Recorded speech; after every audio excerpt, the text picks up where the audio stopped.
This is Lakshmi Chaudhry, founder and editor of Splainer.in. Welcome to our daily news wrap called What the Happened Here. We make it easier and fun to know what's up at the end of every day, and we do it in about 5 minutes. So here's what you missed while checking out the Gunda of Indira Nagar voting in his shorts.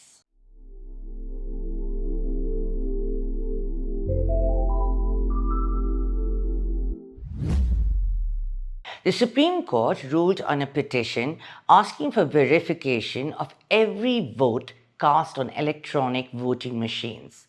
That's because these machines, like any digital device, can be hacked or manipulated.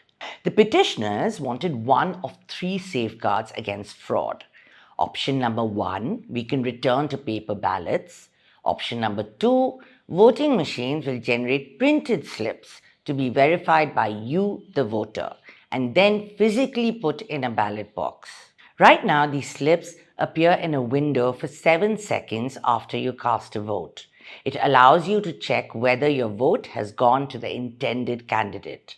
Presumably, a printed slip is more secure proof than a computer screen, which can be manipulated. Option number 3. All the printed slips should be counted and the totals compared to the electronic tally, so no one can mess with the numbers in the machine after the voting is done. But the court rejected them all. Why? The justices basically told the petitioners to stop being paranoid. They said blindly distrusting any aspect of the system can breed unwarranted skepticism and impede progress. In the words of the immortal George Michael, got to have faith, the faith, the faith.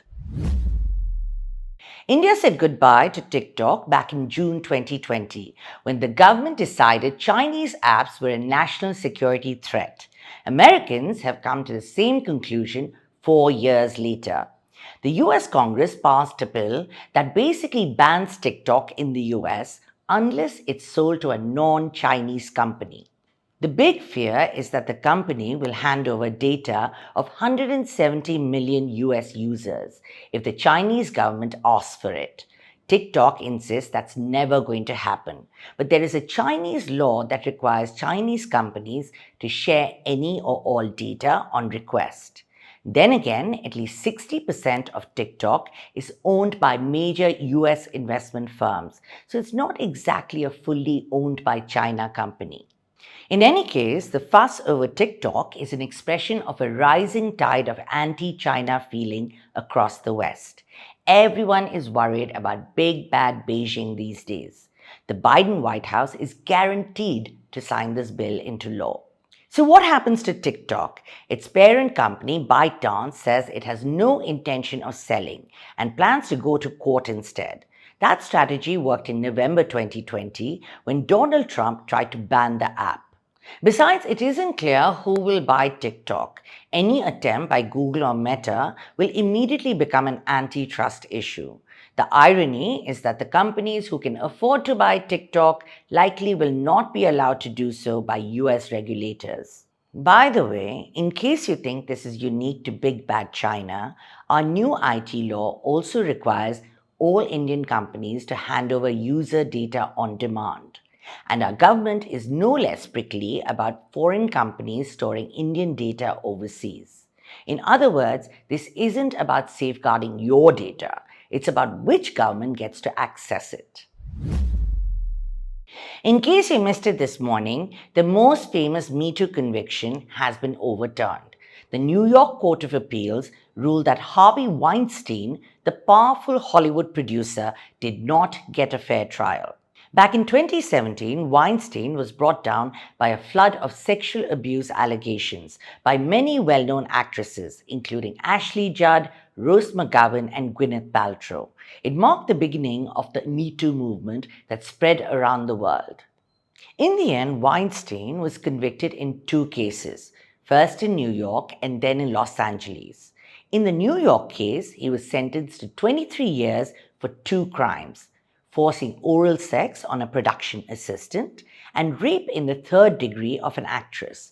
That conviction has now been overturned in a 4-3 verdict. The reason? The judge in the case allowed 3 women witnesses to testify to alleged sexual crimes committed by Weinstein. But these crimes were not included in the charges. And that's wrong because, in essence, he allowed unproven allegations to be used as evidence against the defendant. Now, this doesn't mean Weinstein is going to walk free. He'll remain in prison for now, serving the 16-year sentence for the LA conviction. And the New York prosecutors are determined to try him again on the same charges. But the ruling gives hope to Weinstein's lawyers who are appealing the LA verdict. Today, some of the most important swing states are headed to the polling booth. The biggest prize among them is Karnataka, where the BJP swept 25 out of 28 seats in 2019. Can the party do it again? The national pollsters say yes, they can. But the Kannada media house Edina disagrees very, very strongly.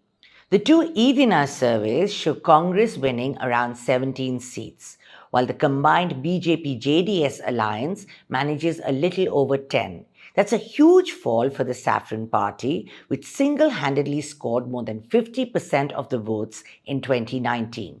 That said, even Edina says most of the races are way too close to call. But the BJP has very good reasons to worry. Any setback in Karnataka is a bad sign for its Hindutva plank, which has secured its only foothold in South India. Even more scary, it could be a sign that the Modi magic is beginning to wane. The PM's campaigning couldn't prevent a Congress landslide in the assembly elections. If it fails a second time, that'll be worrying indeed, especially in Karnataka, which is the one South Indian state that truly hearts Modi. We leave you, however, with a happy sight of Rahul Dravid lining up to vote in his t-shirt and shorts. Indra Nagar ka gunda? More like the incorrigible Mr. Nice Guy. If you want more on the Karnataka election, check out our excellent 2-part series over at Splainer.in. You can sign up for a free sub using the gift link in the description below. That's a 300 rupee win and a month-long pass that'll totally change how you get the news. Try it, I promise you we're awesome. That's it for now. I'll be back with the next edition of What the Happened Here every weekday evening. Be sure to subscribe to our channel so you don't miss out. See you on Monday.